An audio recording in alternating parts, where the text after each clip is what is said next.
Hello and welcome to the class.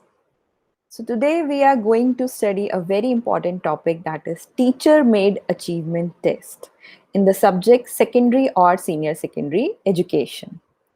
So as in the last class, we have discussed about the achievement test and how the achievement tests are divided in two types. That is the standardized one and the non-standardized one. And the teacher-made achievement tests are the non-standardized test. So the learning objectives for today's class is to understand the concept, importance, and process of the construction of teacher-made achievement test, which we can also call as TMAT, and to utilize and successfully administer the teacher-made achievement test in teaching learning process and examinations conducted in schools. So a teacher is directly actually involved in the assessment and evaluation of the achievement of a learner. And we very well have discussed about the topics of the concepts of measurement, assessment, evaluation.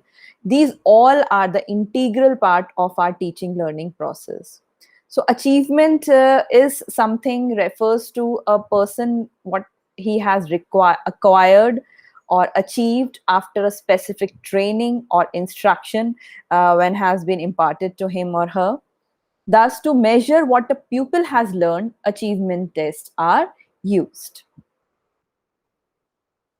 On the basis of construction, achievement tests are classified into two categories, namely non-standardized tests, which are commonly known as the teacher-made test, and the standardized test. So in general, teacher-made achievement tests are more used in classroom teaching learning situations. And the practice of using standardized achievement test in the daily teaching learning process is very rare, because during the whole session, it is the teacher who has to identify, who has to assess the student time to time, after a chapter, after a unit, or after every knowledge which they have provided. So teacher-made tests are those that are constructed by teachers for use to be used largely within their classrooms, within for their subjects. So thus, teacher-made achievement tests are those that are constructed by teacher to assess the learning progress of the students. And also it helps in identifying the learning difficulties, if there are any with the students regarding any particular concept or the content.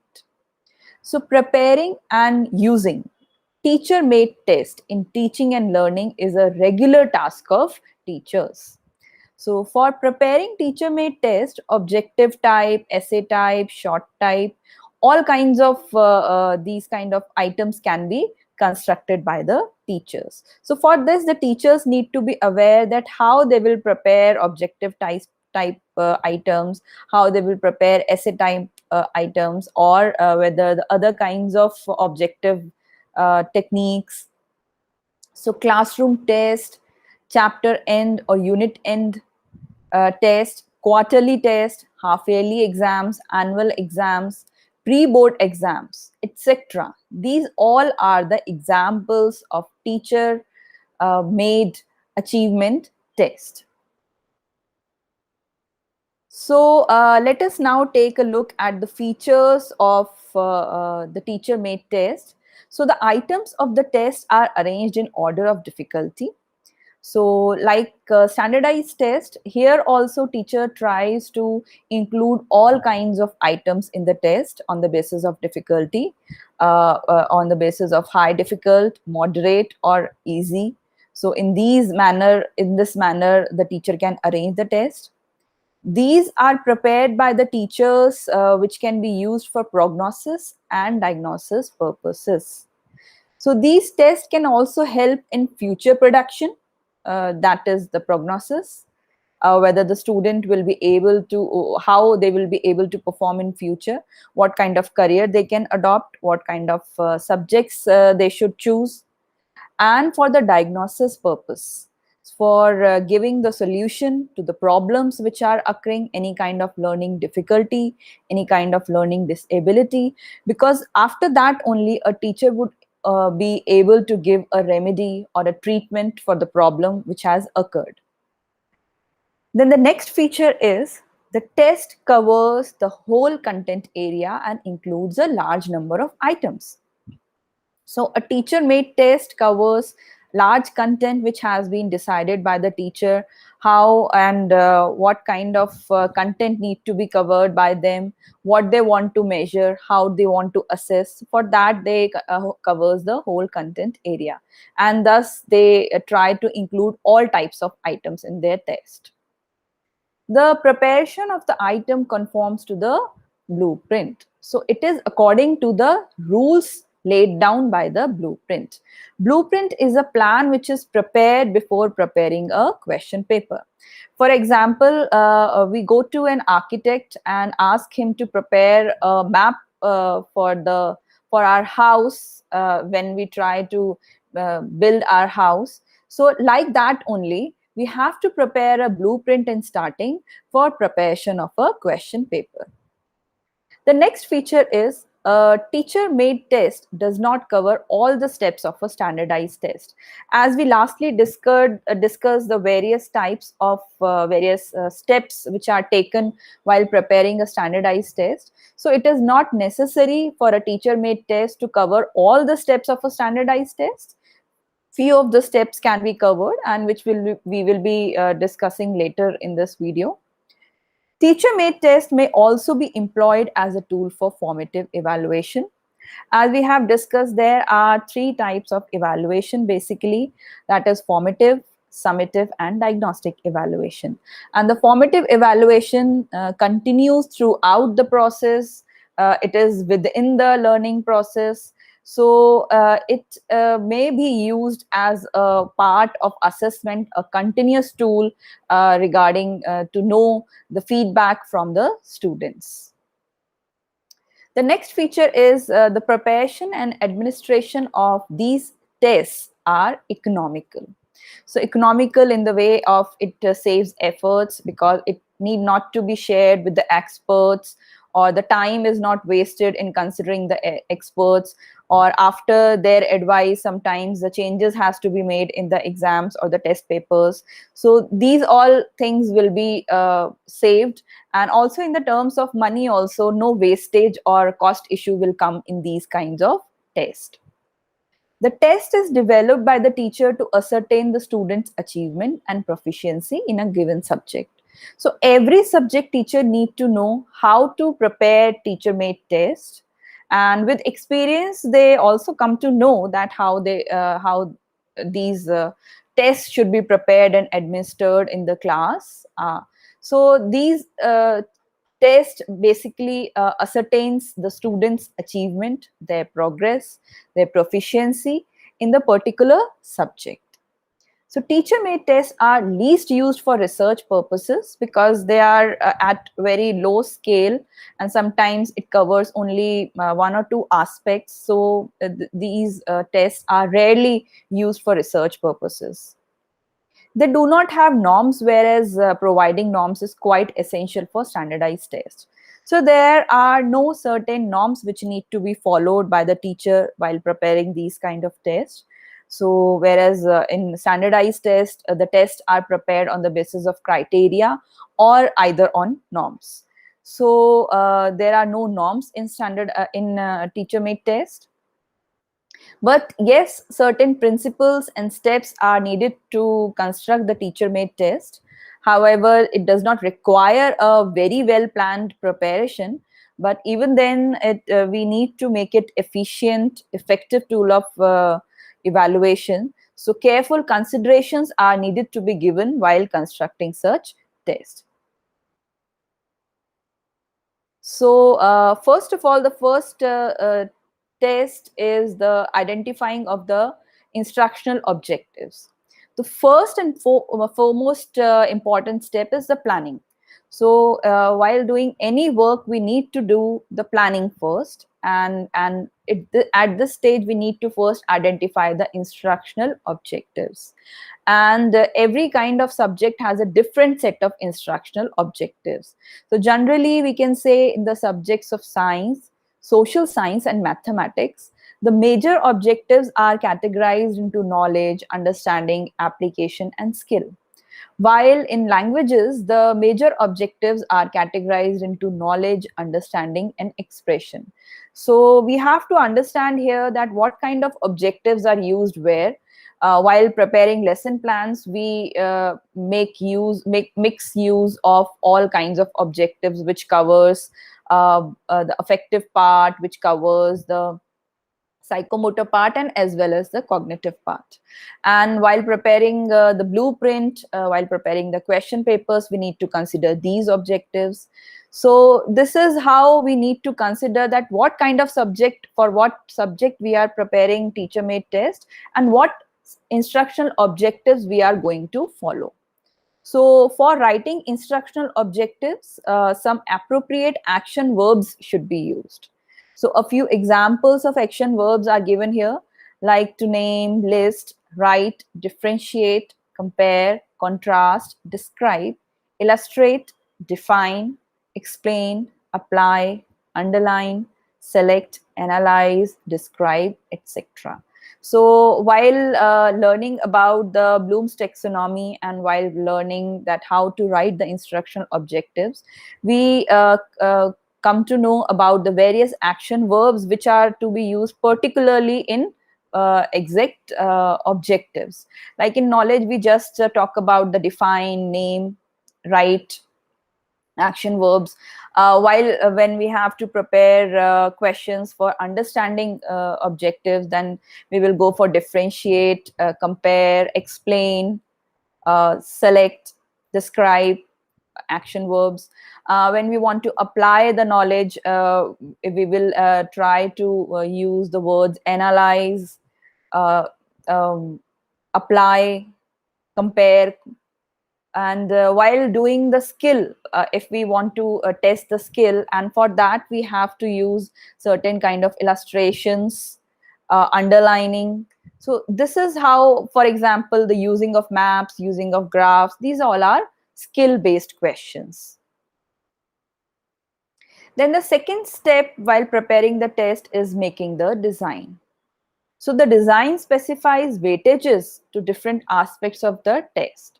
So weightage needs to be given on the basis of following items, such as instructional objectives, what weightage for what objective we are giving, types or the forms of questions we are preparing, the units, then further we can divide the units into subunits of the course or the content covered, and also the levels of difficulty, easy, difficult, or moderate, which we have decided. So it indicates as to whether there are any options in the question paper, or what the nature of the question paper will be. So after making a design, we will move on to our next step, that is preparation of blueprint. So the policy decisions as reflected in the design of the question paper are now translated into action through the preparation of blueprint. So it is the stage where the paper setter decides on how many questions are to be set for different objectives. Further, she or he decides under which unit or topic a particular question is to be set. Further, he picks up various forms of questions. So, then thereafter, the paper setter decides how all the questions are to be distributed over different objectives, content areas, so as to obtain the weightages which are decided in the design. So this is the procedure we all follow during preparation of the blueprint. So what is blueprint exactly? It is basically a two-dimensional chart that consists of the contents and the objectives. Apart from these, we make use of the form of questions, and then the terms, in the terms of marks also. These are also aspects of blueprint. And once the blueprint is prepared, the paper setter can write or select the items and prepare the question paper. So first of all, we need to prepare an outline, and after that we are ready to write down the items. On the basis of that, the question paper will be prepared. This is a sample of blueprint taken from the eGyan Kosh website, where the weightages need to be prepared in the different tables of the blueprint. The first table indicates the weightage to instructional objectives or the learning outcomes. Here the objectives are knowledge, understanding, application, and skill. Here we have to write how many marks will be ascertained to knowledge, understanding, application, or skill.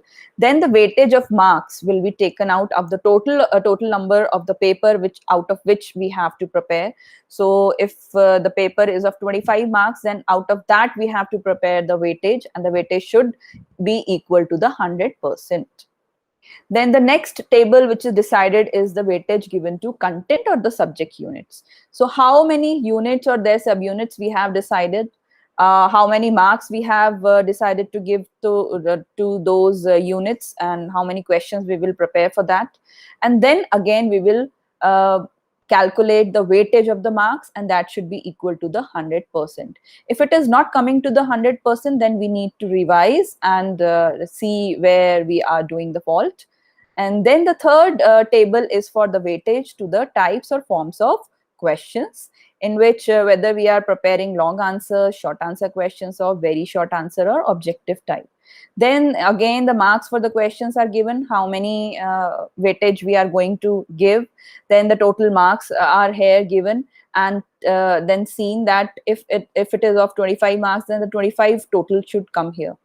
So like this we prepare the different tables, and on basis of that we prepare a big one in the form of the matrix in a blueprint, where these whole parts are integrated, and thus we write the question numbers and their marks, and thus the total number of the marks should be equal from this side and this side. So this is how we decide that the blueprint is correct. If it is not correct, then we need to correct it.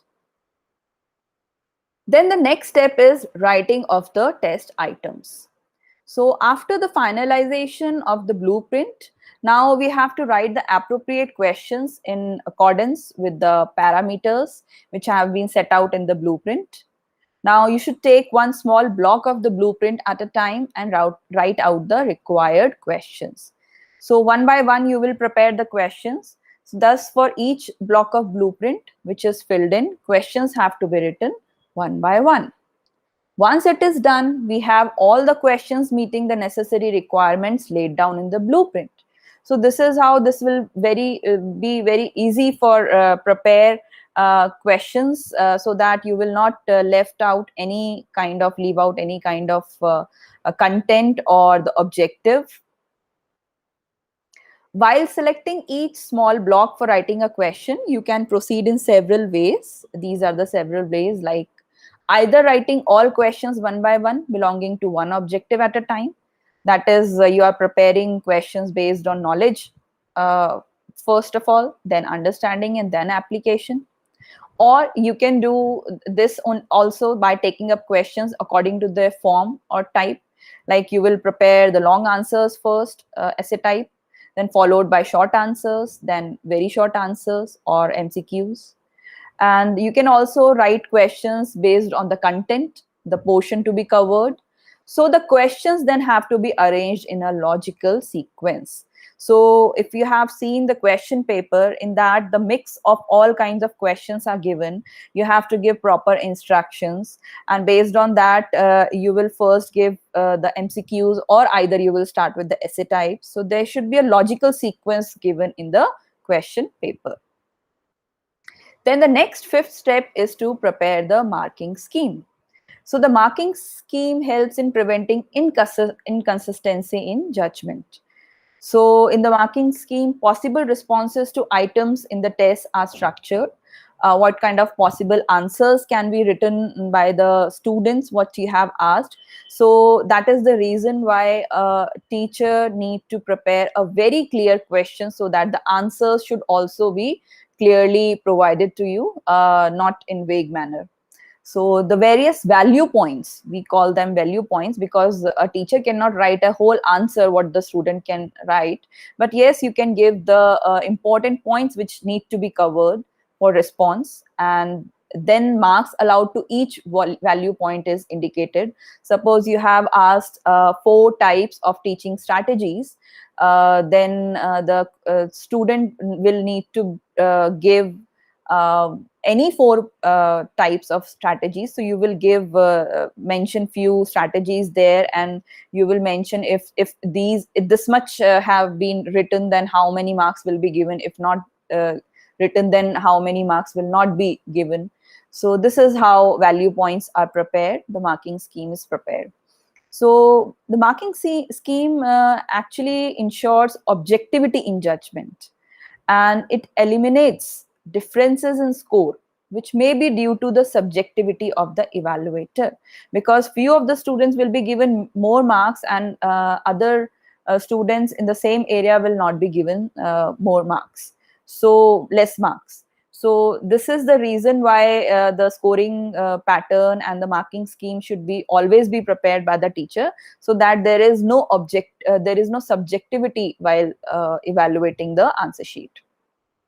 So the marking scheme, of course, includes the scoring key, which is prepared in respect of objective type questions. If there are objective type questions or MCQs, the correct answers need to be given.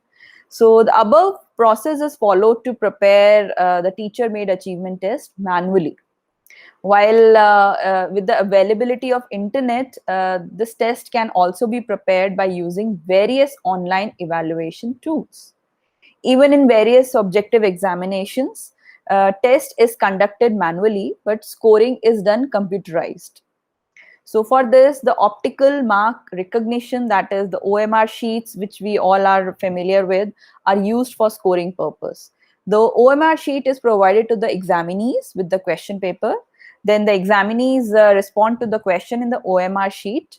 But for the simple class test, manual scoring method is used, because it covers mostly all types of question papers, such as objective, short answer, and essay type questions. So basically, OMR is used for the scoring of the objective type or the MCQs questions only. And when we are incorporating all kinds of forms of questions, then we have to do it manually. Then how the administration of TM80 is carried out, because this is very important. First, we have prepared the TM80 with the help of various steps. Now we have to administer it successfully. So motivating students is very important, and this is in an area in which each teacher will have his or her own special technique. Each teacher knows how to motivate the students, and they have different techniques for that. So if you can get your students to see this test as an interesting and challenging task, which will benefit them, and that will surely do well. So this is how you need to take a continuous evaluation. You have to do continuous evaluation. You have to take proper test. You have to prepare proper test, so that the students are motivated, that they are benefited by these kind of tests. They will be able to test their knowledge. They will be able to know their weaknesses, their strengths. So time to time, they will try to assess their learning situation. So let them understand the advantages of the class test. They should not be afraid of the test. Make them understand that such tests help them to get a feedback on their weaknesses and the concept which they have not understood. So which can be corrected before they face the final exams or the external exams. So experience has shown that students who are given frequent class tests and are subjected to continuous assessment, they do better in external examinations, because they have been given lot of practice for doing that. So some of the values of designing a good test and preparing students well for the test may be lost if you do not plan in advance for its administration. So if the administration has to be carried out successfully, then a proper planning for that should be done. So detailed planning is necessary, so that to avoid any kind of confusion, and it may not disturb the examinee, and thus the validity of the results are not affected. So thus, for this, the teachers need to prepare certain directions, instructions, which should be simple, and it should be adequate enough to enable students to know. Just by reading the instructions or just by orally, you can give the instructions to the students, or it can be done one day in advance, so that they are well prepared, that how they have to prepare for the exam. So they should know the time for the completion of test, in what time they have to complete, whether it is 2 hours, 1 hour, half an hour, or 3 hours. The marks allotted to each item, the total marks which will be of the whole test. If it is of 25 marks, then how many marks will be of essay type, how many marks will be of short answer type, or how many marks will be assigned to the objective types. Required number of items to be attempted. So sometimes there are options given, choices given, on the basis of there are inner choices or outer choices. So this should also be instructed to the students that how many questions they have to attempt in order to save their time. How and where to record the answer. Do they have to bring the answer sheets from home? Will they get answer sheets from here? Or will they have to do the test on computer, or they have to write on a sheet of paper? So how they will record the answer, where they will record the answer, they should be aware of that. What kind of materials they will be using while giving the test, like the use of graph papers, maps, or the log table. So for this, the preparation need to be done in advance, because if the maps or the log table, everything is to be provided by the school or by the teachers, they should uh, do that according to the number of the students in the class. And if they need the students to bring that from their homes, then they should be asked that in advance. So there should be some tips which need to be kept in mind while planning for the administration of the test. And the first one is the time schedule. Be sure that the time schedule is planned carefully and ensuring teacher and pupil readiness. So this will be a very give a good impact. Much preparation should be done a day before, so that there is no haphazard manner of doing preparation on the same day. It will be wise to schedule enough time for briefing the invigilators. If the test is being conducted at a big level, then the invigilators should also be briefed well in time. If there is a deadline for finishing the test and leaving the room, example, if it is to be completed in 30 minutes, 45 minutes, be sure to plan for adequate time at the end of the things which must be done. So it should not include the other class, it should not disturb the timetable. So the teacher need to prepare the test in such a way that it should be complete well within time, and there should be complete enough time that the students are able to submit their answer sheets in time. The teacher is able to collect it and move out of the class. So enough time for everything should be given there. Even with the small class, these take 5 to 10 minutes, and with the large group they take a little more time. So this margin time should be taken by the teacher while planning. A hasty wind-up may result in non-fulfillment of the objectives of the test. While you have not prepared the test well, you have not given the instructions well in time to the students. So maybe the students are late in attempting the test, or they do not know how to proceed. So at the end, that will be a very hasty manner. The answer sheets will be snatched from the students, and this is not the correct or the proper way. They should be properly given instructions or warnings before taking the answer sheets from them. So the very objectives of the test which need to be fulfilled will be failed if it is done in such a way. The room where the examination is to be conducted, it is very important to provide the room which is quite comfortable atmosphere, and the students are encouraged to do their best. So as much as possible, try to take test in a quiet place with a minimum of distracting noises, and avoid rooms which are near cafeterias, common rooms, playing fields, or other noisy places. You can also hang signs on the door saying examination is in progress, do not disturb. This is a very good idea. Objective examinations generally require more intense concentration than essay type exams. The essay type exams demand an excess of physical endurance because you have to write that, and every student is not have a very good habit or speed of writing fast. So, and that also when the thoughts are coming in their mind.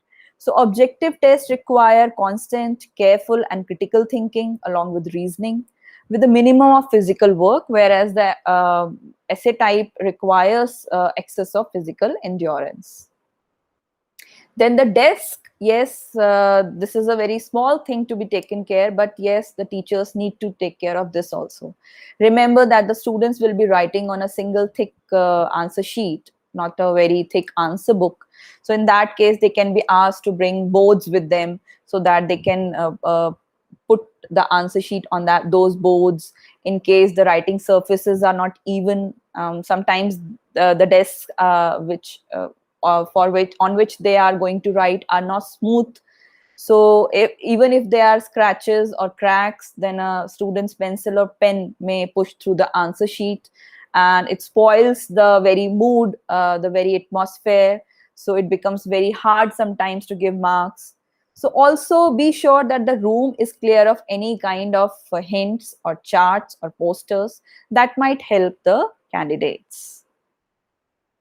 Then the equipment, it is wise to make up a checklist ahead of time. The teacher can prepare an attendance sheet where the signatures can be taken. So whatever things you have to take to the examination hall or the examination room, you need to be ready with them. Be sure to include chalk to write necessary notices on the blackboard if you want. If there is no blackboard, then you can prepare a placard or poster ahead of time. So it can be posted on the bulletin boards. For exact timing of the test, if they much more needed in the objective test, better to have a stop clock or two clocks in case you are not able to identify the time while giving instructions or while doing preparation for the exams or while invigilating the students. So these all small things these things appear very small to us, but these are very important if we want to conduct or carry out a successful teacher made exam. Then the invigilators. For anything more than an informal half period quiz, you will probably need the help of one or more invigilators. You may need. You can choose persons who are willing to give their full attention to the task. Neither you nor your invigilator should talk, read, correct papers, or do any kind of other work while doing the invigilation duty or during the examination time. So you should be vigilant enough, observe closely, circulate in the class constantly, check the students of the answers in the right place if they are not copying, etc.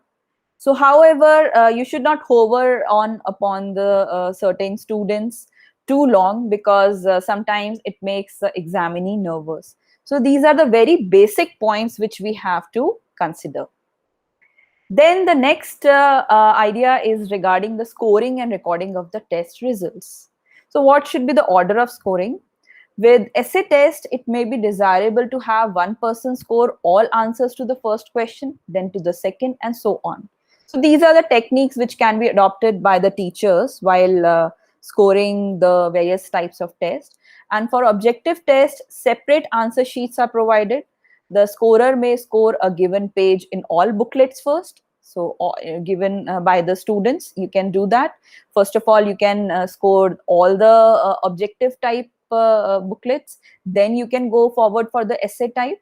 So it depends on the teachers how to score that. So these are the smart techniques which the teachers could adopt. If so many booklets are to be scored that several scorers are needed, each person may specialize on a given page or group of pages of the booklet, but should score only one page in all booklets at a time. So this is how the invigilators, the subject teacher can formulate certain strategies. On the basis of that, they can score the booklets. Rescoring. This is very important, the reassessment part, because sometimes in a hurry we can do incorrections while scoring, or while giving the marks, or we may leave out certain questions. So with a large number of booklets to be scored, some help could be acquired.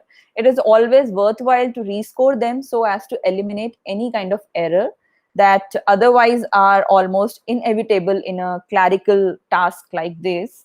If complete rescoring is not feasible, then every fifth or 10th booklet should be rescored so that we can get a rough idea of the frequency and magnitude of scoring errors. Sometimes there are errors in totaling of the marks. So rescoring a sample sometimes uncovers such as inaccuracy as to make it desirable to rescore the remainder. So in this way, an idea can be formed in the minds of teacher that what general errors are being carried out, and they can be corrected at that time. Keeping of records. As soon as possible after the test have been administered, the answer sheet should be checked and scored, and the scores should be recorded on the permanent records of the school. So each teacher should be given copies of the score reports for the pupils in his her classes, so that a uniform pattern can be followed by the school. Usually schools have some type of permanent record for each pupil, which provides space for recording test results, and with the help of certain softwares the schools can do that, and the teachers can make use, if they are available to all the teachers can be taught to use that kind of software, and thus there will be a permanent record of such marks.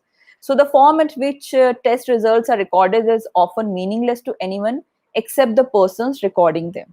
Sometimes permanent records for a pupil contain such information as the what kind of IQ level is of the student, mathematics, how much they have scored in certain subjects, how many scores have been achieved by them while reading or co-curricular activities or any other subjects. Then the reporting and interpretation of the test scores is to be done. So this is the next step. So Lin and Miller in 2005 say that the evidence of learning and development must be presented on a very brief report form that is understandable to a variety of users. So you have scored, you have given marks, you have recorded that, but it need to be reported also. For example, to the students, to the parents, teachers, counselors, administrators, the school management. So for the purpose of correction or the weaknesses, they all are the stakeholders, and they need to know that how much their wards have improved in the exams. So in most of the cases, the school policies guide a teacher in reporting the test scores. School grading and reporting systems are designed to serve a variety of functions like instructional use, for reporting to the parents while during the parents teachers meet, and for the administrative and the guidance uses. The focus of the grading and the reporting system should be towards the improvement of student learning and development. And this is most likely to occur when a report clarifies the instructional objectives. The report can indicate the student's strength and weaknesses in learning, which is generally written by the class teachers in the report cards of the students. It provides information concerning the student's personal or the social development, and thus it can contribute to the student's motivation. So these functions require a much more comprehensive report than the single letter grade. So if this kind of report is to be prepared, the teacher has to be well versed with all these kinds of aspects, how to mention this, how to write this, how to particularly grade the students in different aspects. So informing parents of their children's school progress is a basic function of a grading and reporting system. And these reports should help parents understand the objectives of the school and how well their children are achieving the intended learning outcomes of the particular program. And in case of the administrative purposes, the grades and progress reports are used for determining promotion, awarding honors, deciding scholarship, or deciding for the study grants, determining any kind of eligibility, or reporting to other schools or the prospective employers. So this is how the reports which are being prepared by the teachers can be used for various kind of purposes. Interpreting the results. When interpreting the performance of individual pupils or of a class as a whole, the teacher should take into special consideration on various kinds of differences on the basis of cultural background of families or communities. There are wide variations in the kind of experiences pupils have, so they must be given chances for improvement time to time. We can expect the differences in language background, sometimes the economic background, the intensity of the desire for an education, which reflected in pupil performance. So performance of pupils also varies with varying emphasis on different aspects of the school curriculum. In some subject matter areas, such as arithmetic, the teacher usually cannot expect her or his pupils to go much beyond instructional materials. So maybe there are certain subjects in which they are not able to perform well, so the teacher need to consider that. In other areas such as reading, there are many opportunities for students to develop skill and knowledge on their own outside the school program. So on the basis of that, they can be given chances to self-evaluate and self-learn, self-discover. Thus, the performance of individuals and groups should be judged in part at least on the basis of curriculum to which they have been exposed. So the things which you do not know that what they are learning outside the school, you cannot judge them or give marks or assessment on the basis of that. So when the performance of a class or an individual deviates considerably from the norms on standardized test, a need for reappraisal of the school curriculum and of teaching emphasis may be indicated. So in this way, we get the feedback also for the different areas. If there is a need to change, bring some changes in the curriculum which has been given to us, or in while transacting of the curriculum, while changing of the teaching strategies by the teachers. So a final precaution is to avoid using tests to punish pupils or to foster a spirit of rivalry among teachers or the schools.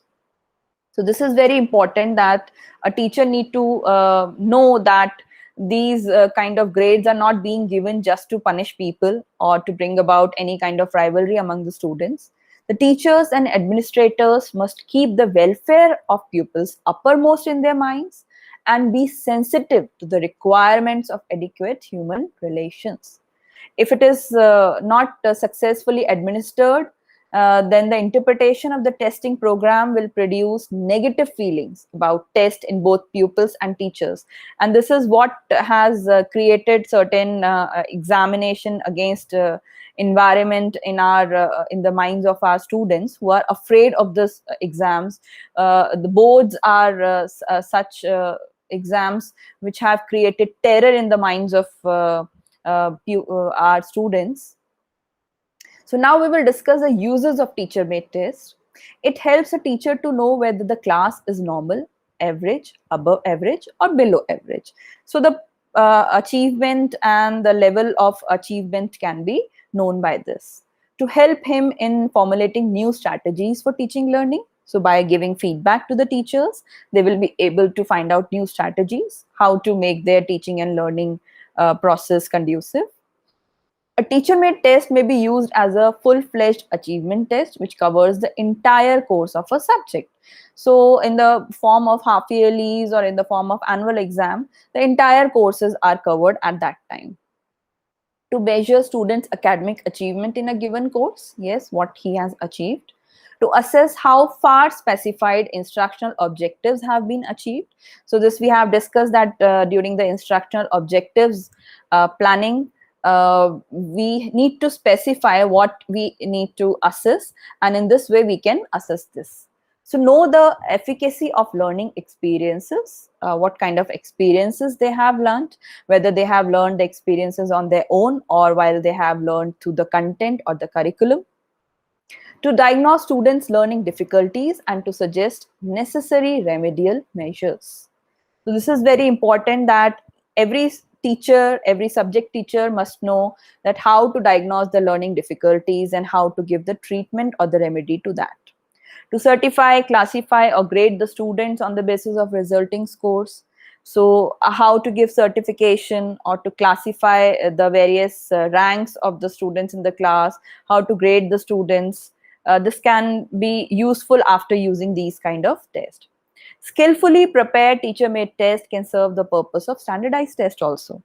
So for this, we need to train our teachers to prepare efficient, well-planned teacher-made tests. They should not be made in haphazard or a hasty manner. Teacher-made test can help a teacher to render guidance in counseling. If they come to know the problems, they can provide able guidance in counseling. Good teacher-made test can be exchanged among the neighboring schools. This can also be done. These tests can be used a tool for formative, diagnostic, and summative evaluation. So all kinds of evaluation can be done with the help of these tests to assess pupils' growth in different aspects, different areas for which the education is being given to them. So this is how we have completed today's topic for teacher-made achievement test. And the purpose is mainly to assess, measure whether students possess the prerequisite skills needed to succeed in a course, or to what extent students have already achieved the objectives of the planned instruction. The teachers need to monitor also. It's very important that teachers need to regularly monitor the learning progress and provide ongoing feedback to students time to time, so that they can also interact with the parents regarding any weaknesses if they need support from them also. They need to identify the learning difficulties in any areas of learning. They need to investigate the causes of those learning difficulties, and they need to provide the adequate remedial instruction to maintain such gap of learning. For this, you can go through these references, these books, or the e-Gyan Kosh, which I have mentioned is the e-content which has been provided by the IGNOU. So for that, you will be able to go deeply and understand better how to prepare an effective teacher-made achievement test. Now we will move on to our next section, which is the evaluation questions. And the question number 1 is, dash is a two-dimensional chart in which weightage are given to objectives, contents, and to the form of question in terms of marks. So the options are blueprint, red paper, outline, or map. So this we have discussed that we have to prepare a certain outline before preparing any question paper, and that is the correct answer is blueprint, which is a two-dimensional chart in which we prepare our weightage is need to be given on the basis of objectives, contents, and the form of questions. The next question is, identify the wrong step for constructing TMAT or the teacher-made achievement test. So there we have discussed at least 5 steps for constructing a TMAT, and we have to identify from the following options which is the wrong one. So the options are identifying instructional objectives, making the design, preparing blueprint, or the invigilation duty. So yes, we can now make out that first 3 answers are correct. These are the steps of constructing TMAT, and invigilation duty is one of the part while constructing, while deciding the planning part. So it is not a main step of constructing TMAT. Question number 3 is, teacher-made achievement tests are constructed by the dash to assess the learning progress of the students. So this is a very easy question where we have to identify who prepares the TMAT. The options are learner, principal, teacher, or supervisor. And the correct answer is teacher. So teacher-made tests are prepared by the teacher only to assess the learning of the progress of the students and to provide the remedy, to diagnose the problems, so that they can provide the remedy. Question number 4 is, dash is received by using TMAT from the students, and it helps teachers to review their teaching strategies and modify their teaching. So the options are feedback, animation, transition, utility.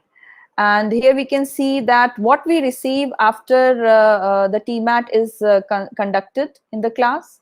So what do we get from the students, which helps in teachers to review their strategies and modify their teaching? So the options in the correct answer is the feedback. Feedback is received so that in that case they can improve their teaching learning process. Question number 5 is, following item is not used for preparing teacher made test.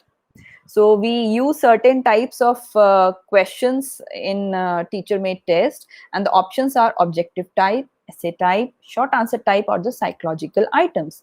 So we use the first three items, that is the objective types, essay type, short answer type, but we do not use a specified term known as the psychological items while preparing the teacher made test. The next question is, following is not the example of TMAT. So we have gone through certain examples which can be known as the teacher-made test. The options are classroom test, unit 10 test, half-yearly, annual exams, or the competitive entrance exams. And the answer is competitive entrance exams, because it is a standardized test which is to be conducted for the number of students at the same time, and all kinds of students are attempting the same test within the same time period. And the above four options are the examples of the teacher made test in a school. Next question is, objective test require. What does it require? Options are practical work, lot of physical work, critical thinking and reasoning, or unclear thinking. So objective test basically seems to be easy, MCQ seem to be easy, but they require a lot of clarity and critical thinking and reasoning. So whereas the essay type test endures the physical work, but the objective test requires the critical thinking and reasoning. Question number 8 is, identify the wrong statement regarding the design which specifies weightages to different aspects of the test. So the options are instructional objectives, types of questions, units and subunits of the course content, language of the questions. So first three options are very much important while designing a teacher-made test. We have to formulate instructional objectives, we have to decide the types of questions, and we also have to decide the units and subunits which need to be selected while preparing the teacher-made test. But the language of the questions is not one of the criteria. Question number 9 is, the marking scheme ensures dash in judgment. The marking, why the scoring scheme is needed, why the marking scheme is needed? So that it brings certain thing in judgment. And the options are subjectivity, relativity, objectivity, or ethnicity. So the correct answer is objectivity. So that in this way, the students get the marks for the answer which they have written, and there will not be subjectivity by the evaluators. They will not give different marks as and when they depending on their mood, if proper marking scheme and scoring key is prepared. The next question is, the direction should be simple and adequate to enable the students to know. So whenever the instructions and the directions is given to the students before going through the teacher made test, what should they know? The time for completion of test, answers of the test, no idea of answer sheet, no idea of marking scheme. So obviously, the last three options are not correct, because these are not the things which they need to be instructed before the starting of the test. They need to know the time for completion of test and other various things which we have discussed. So the correct answer is the time for completion of test. So with this, we come to the end of the topic. Thank you very much for today's class, and we will see you in the next class.